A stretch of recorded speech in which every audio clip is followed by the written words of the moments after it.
बॉलीवुड और मराठी फिल्मों के एक्टर सदाशिव अमरापुरकर ने खूब काम किया। हर तरह के किरदार निभाए, कभी गुदगुदाया तो कभी दर्शकों का खून भी जलाया।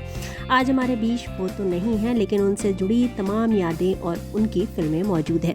उनके अंदर एक एक्टिंग का ऐसा कीड़ा था जिसे देख उनके पिता भी घबरा गए थे और उन्हें एक दिन कमरे में भी बंद कर दिया था। बावजूद इसके उन्होंने इस फील्ड में अपने अभिनय का जलवा दर्शकों तक, लोगों तक बिखेरा और अपना दीवाना बनाया। आज हम इन्हीं के बारे में आपको कुछ बताने जा रहे हैं। सदाशिव अमरापुरकर का जन्म 11 मई 1950 को गुजरात के अहमदनगर में हुआ था। अपने नेगेटिव रोल्स के लिए मशहूर इस एक्टर की दिलचस्पी हमेशा से थिएटर्स में ही रही थी। एक्टिंग को अपनी सांस की तरह मानने वाले सदाशिव को फिल्मों में पहला मौका गोविंद निहलानी की पहली फिल्म अर्ध सत्य से मिला था। इसके लिए उन्हें बेस्ट सपोर्टिंग एक्टर के लिए फिल्म फेयर अवार्ड से भी नवाजा गया था। सदाशिव अमरापुरकर ने राज्यसभा को दिए एक इंटरव्यू में बताया था कि वह इस फील्ड में क्यों आए। एक्टर ने बताया, हमारे कॉलेज में यूथ फेस्टिवल की तरह प्रोग्राम हुआ करता था। कोई भी नाटक लिखता था और कोई परफॉर्म करता था। उसमें मैंने भी हिस्सा लिया और उसके लिए मुझे प्राइज भी मिला और तभी से यह सफर शुरू हो गया। एक्टर ने बताया था कि एक्टिंग ही उनकी सांस है, उसके बिना वह नहीं रह सकते। एक दिन उनके पिता ने उन्हें नाटक करने से बहुत रोका था। पिताजी को लगता था कि वो बहुत ज्यादा ही कर रहे हैं, क्योंकि मेरी शादी हो चुकी थी, मेरे बच्चे हो चुके थे और फिर भी मैं नाटक कर रहा था। तो उस दिन उन्होंने मुझे बंद करके रखा था।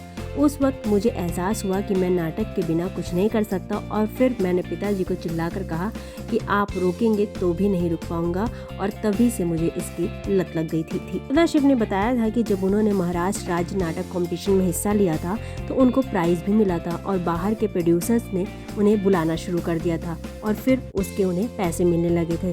तब जाकर उन्हें मालूम हुआ कि नाटक के लिए पैसे भी मिलते थे। एक्टर ने बताया था कि उनकी आर्थिक स्थिति बिल्कुल सही थी, क्योंकि उनकी पत्नी LIC में नौकरी करती थी और पिताजी भी घर संभालते थे। छोटा भाई की एक दुकान थी जहां से पैसे की कोई दिक्कत नहीं होती थी और पिताजी उसी दुकान को देखरेख करते थे। फिल्मों के आने के बारे में सदाशिव ने बताया था कि वह मुंबई में प्रोफेशनल नाटक किया करते थे। विजय तेंदुलकर का एक प्ले बिठा रहे थे जिसका नाम था कन्यादान। इसी दौरान उनसे विजय तेंदुलकर ने बताया था कि वह एक फिल्म लिख रहे हैं अर्धसत्य, क्या उसमें वह छोटा सा रोल करेंगे। सदाशिव ने हाँ कह दिया था और इस तरह से उनकी फिल्मों में एंट्री हो गई थी और इस मूवी के रोल की इतनी चर्चा हुई थी कि लोगों ने उनको 60 फिल्में ऑफर कर दी थी। उनको डेब्यू मूवी के बाद सीधे 60 फिल्मों का ऑफर मिला था। सदाशिव ने एक दूसरे इंटरव्यू में बताया था कि शुरू में उन्हें इस बात की बिल्कुल जानकारी नहीं थी कि यश चोपड़ा और BR चोपड़ा कौन थे। उन दिनों 1982 में मेरे पास 60 से ज़्यादा फिल्मों के ऑफर्स थे और मुझे नहीं पता था कि इन कई फिल्मों के ऑफर्स का क्या करूं। मैं उस समय से ये नहीं जानता था, क्योंकि मैं छोटा था, कि BR चोपड़ा और यश चोपड़ा कौन थे। हम बच्चे थे तो हम केवल एक्टर्स के नाम जानते थे। शम्मी कपूर, दिलीप कुमार और तो और मनोज कुमार, इन सब के बारे में पता था। हम केवल उनके बारे में जानते थे, हमने कभी डायरेक्टर्स के नाम नहीं पढ़े थे। सदाशिव ने अलग अलग फिल्मों में अलग अलग तरह के रोल्स किए। कभी वह पुलिस वाले बनकर कॉमेडी करते हुए दिखाई दे तो कभी किन्नर के कैरेक्टर में उन्होंने जान फूंकी थी। इतना ही नहीं, उन्हें तो बॉलीवुड की महारानी का टैग भी मिल गया था।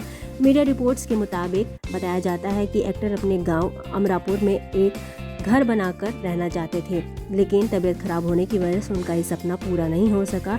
साथ ही वह म्यूजियम भी बनाना चाहते थे, उसके लिए उन्होंने पैसे भी इकट्ठा किए थे, लेकिन ये सपना भी अधूरा रह गया। संजय दत्त और पूजा भट्ट की मूवी सड़क में किन्नर महारानी के रोल में एक्टर को बेस्ट विलन का अवार्ड भी मिला था। कहा जाता है कि एक्टर धर्मेंद्र को इतना पसंद आया था वो किरदार कि उन्होंने उनके साथ 11 फिल्मों में काम किया था। आखिरी बार उन्हें बॉम्बे टॉकीज में देखा गया था और 64 की उम्र में फेफड़ों की सूजन के कारण उनका 2014 में निधन हो गया था।